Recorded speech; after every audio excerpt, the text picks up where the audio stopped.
Hey everybody, Will Fix here. I had a thought the other day and I included it in a video that was posted yesterday. And it's a XRP 25,000 overnight, that video, and it's updated. Here's the point of the update. It dawned on me that institutions and banks do not shop for XRP at the best price. Regulations don't have it where they can't hold that much XRP, but they're going to purchase XRP and use it to do cross-border transactions. So they're going to be a purchaser, then they're going to give that purchased XRP to another company, send it to their wallet, then that company is going to sell that XRP for whatever currency that particular bank desires. So this is the indiscriminate buyer, is what I call it. This is the buyer of XRP that doesn't care about price. What they care about is moving the money that they're moving, the value that they're moving from point A to point B. That's their concern. So they do not have a concern if an XRP is worth $10,000 each, or if they're worth $1,000 each, or if they're worth $1 each.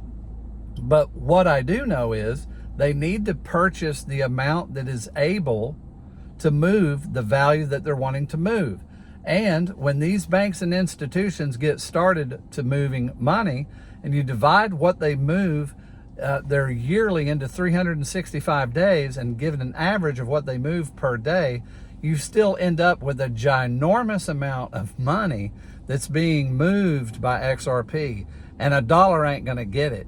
And $10 ain't going to get it. I did a video with an XRP calculator in it where I actually put the number of coins and all the different factors in there. You can look up some of the banks and institutions and come up with a figure of how much money they use or send and receive. So if you use those figures, you can very quickly get to XRP $25 because and one of the reasons is they don't care about price. You and I, we care about price. We will be the benefactor of the indiscriminate buyer. We will be the benefactor of the banks and institutions purchasing, which sounds like a funny word to use, but purchasing XRP to use it and send it across. Now, the question arises, what if they lease it? Well, even if they lease it, it still has to be first of all, it has to be available to lease. Next, it has to be able to represent the value that they want to move.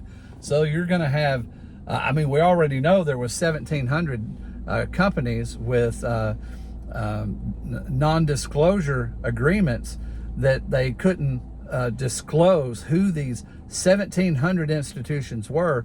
So we know there's at least 1,700 companies that are going to be moving value, and they're all going to be wanting XRP at the same time. Well, at $1, if you're moving 1 million, you have to buy 1 million of them. If you're moving 10 million, you got to buy 10 million. Well, these huge cases are only going to come from either the available supply on exchanges, or others go, well, there's, so many 40-something billion in escrow.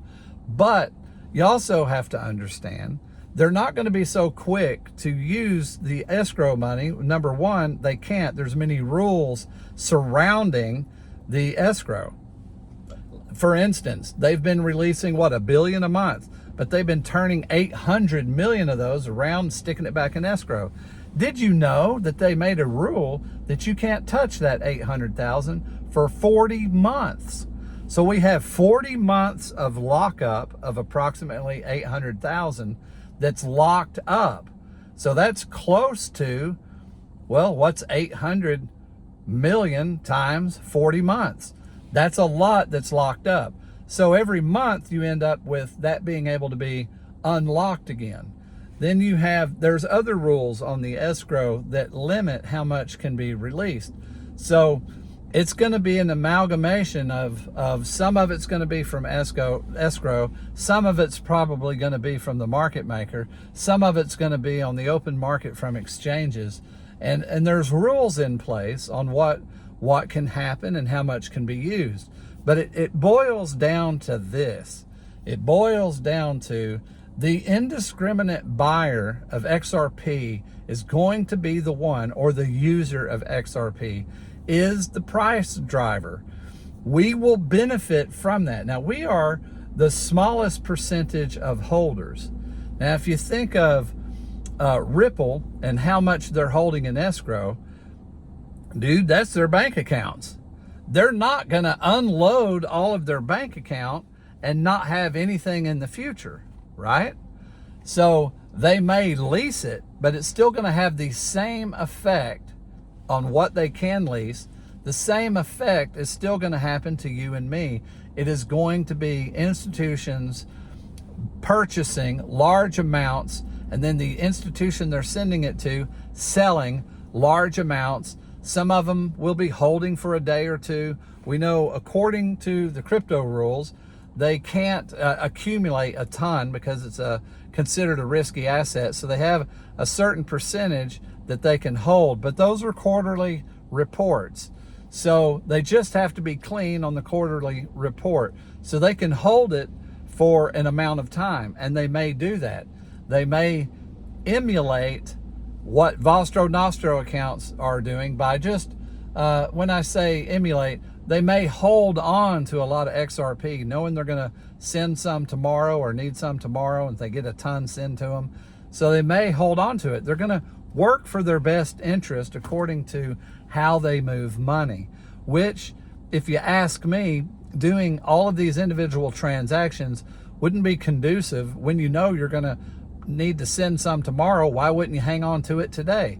Because there's fees involved when you're buying and selling. So it would make sense to me that they will probably clean up quarterly.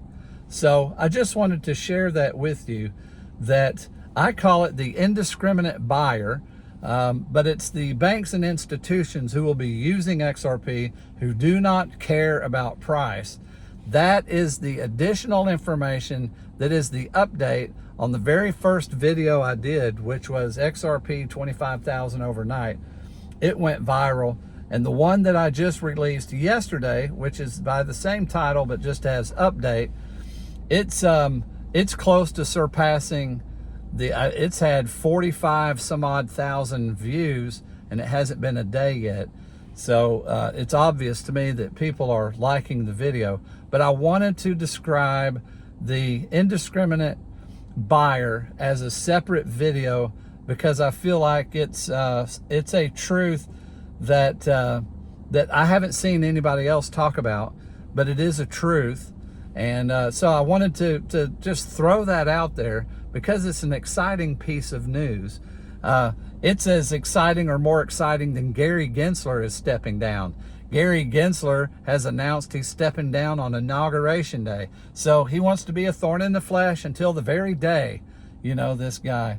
And you know what? He reminds me of the manager of the nuclear plant on The Simpsons, Mr. Burns. Doesn't he remind you of Mr. Burns? All right. So anyway, that's what I have. Please like and subscribe. I've had 1,000 new followers in the last 2 days join. The channel is growing unbelievably. Please go ahead and subscribe. Don't miss my content. Thank you for everything you do. I'll see you guys next video.